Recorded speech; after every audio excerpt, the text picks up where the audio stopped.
Praise the lord. అందరికి యేసయ్య నామంలో ప్రత్యేకమైన వందనాలు తెలియజేస్తూ ఉన్నా. గుడ్ ప్రామిస్, మంచి వాగ్దానం మీ జీవితాలలో మంచి జరిగించును గాక. ఈనాటి వాగ్దానం యేసయ్య మీతో మాట్లాడుతున్న మాట యోహాను శుభవర్తమానం 10వ అధ్యాయం 10వ వచనం 3వ లైన్ చదువుకుందామండి. బైబిల్ తెరవండి. గొర్రెలకు జీవము కలుగుటకును అది సమృద్ధిగా కలుగుటకును నేను వచ్చి తినని మీతో నిశ్చయముగా చెప్పుచున్నాను. హల్లెలూయా. యేసయ్య ఎందుకు వచ్చాడట? యేసయ్య ఎందుకు పరలోకాన్ని విడిచిపెట్టి ఈ లోకంలోనికి వచ్చాడటండి? ఏమవటానికి? జీవము కలగజేయుటకు. అది సమృద్ధిగా సంతృప్తిగా ఇవ్వటానికి నా ప్రభు వచ్చాడట. ఈ రోజుల్లో జీవం అనగా శక్తి సరిగ్గా లేదు. యవనస్తులే పాడైపోతున్నారు. యవనస్తులు బలంగా ఉండవలసింది పోయి గుట్కా, త్రాగుడు, చిన్న చిన్న చుట్టా బీడి సిగరెట్లకు అలవాటైపోయి బలహీనలై, జీవం లేదు, బలం లేదు. కుటుంబాలలో కూడా రకరకాల దుర్వాలవాట్లకు అలవాటైపోయారు.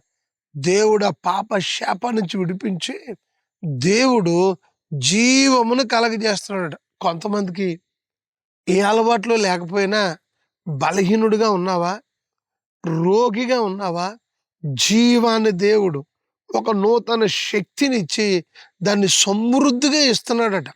ఈ రోజుల్లో కుటుంబాల్లో సమృద్ధి లేదు, అంతంత మాత్రానే ఉంటున్నారు. సంతృప్తి లేదు, అంతంత మాత్రానే ఉంటున్నారా? సమృద్ధి లేదా?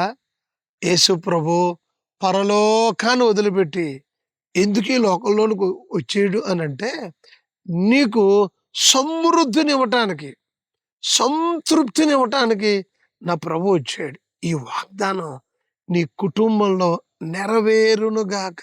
గొర్రెలకు జీవాన్ని ఇవ్వటానికి. ఎవరో గొర్రెలకు ఆయన మంచి కాపరి, మంచి ప్రభు ఈరోజు నీతో మాట్లాడుతున్నాడు. నీకు సమృద్ధిని ఇవ్వబోతున్నాడు. నీ రెక్కలు కష్టాలు నా ప్రభు దీవించి అన్ని విషయాల్లో సమృద్ధినిచ్చునుగా. భక్తిలో, ఆధ్యాత్మికమైన జీవితంలో కూడా సమృద్ధిగా నువ్వు మేలులు పొందుదువుగాక. జీవాన్ని నా ప్రభు ప్రసాదించునుగాక. అందుకే నేను వచ్చి తిని. యేసయ్య మతాన్ని స్థాపించడానికి కాదు వస్తా. యేసయ్య ఎందుకు వచ్చాడండి? నీకు జీవాన్ని ఇవ్వటానికి వచ్చాడు బిడ్డ, నీకు సమృద్ధిని ఇవ్వటానికి వచ్చాడు సహోదరి. ఈ జీవము ఈ రోజు నువ్వు పొందుకో, సమృద్ధిని పొందుకో. చదువుల్లో సమృద్ధి, ఉద్యోగములో సమృద్ధి, ఆరోగ్యములో సమృద్ధి, అన్ని విషయాలలో నా ప్రభు నీకు సమృద్ధినిచ్చునుగాక.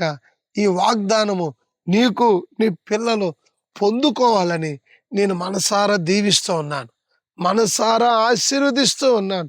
పొందుకోవడానికి ఇష్టపడతావా? నాకు జీవము కావాలి, నాకు శక్తి కావాలి, నాకు సమృద్ధి కావాలి, నా పిల్లలకు కావాలని అడగండి. ఈరోజు నా ప్రభు నీకు ఇచ్చునుగాక. కళ్ళు మూసుకుందామా? ప్రభువా, నీ బిడ్డల జీవితాల్లో జీవము లేక ఉన్నారు నాయన, సమృద్ధి లేక, అందుకే పరలోకాన్ని వదిలిపెట్టి మా మధ్యకు నువ్వు వచ్చేవు తండ్రి.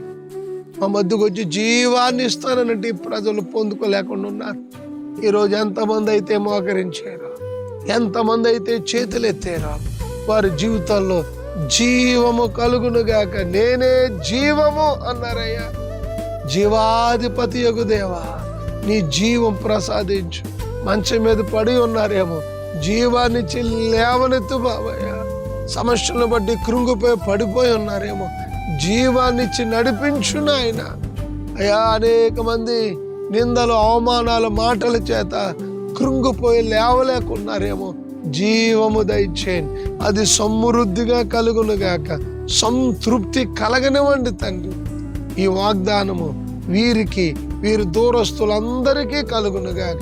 ఈరోజు దినపరిచర్యలో, పనిపాట్లలో, చేతి పనిలో, ఉద్యోగములో, వ్యాపారములో, వ్యవసాయములో, ప్రతి పనిపాట్లో మీరు తప్పకుండా తోడే ఉండండి. తప్పకుండా ఈ వాగ్దానం నెరవేర్చండి. రేపు ఆదివారమే సాక్ష్యం చెప్పాలి. యేసు నామములో అడుగుచున్నాము తండ్రి. ఆమె. తండ్రి, కుమార, పరిశుద్ధాత్మ సన్నిధి సదా తోడై ఉండునుగాక. ఆమె.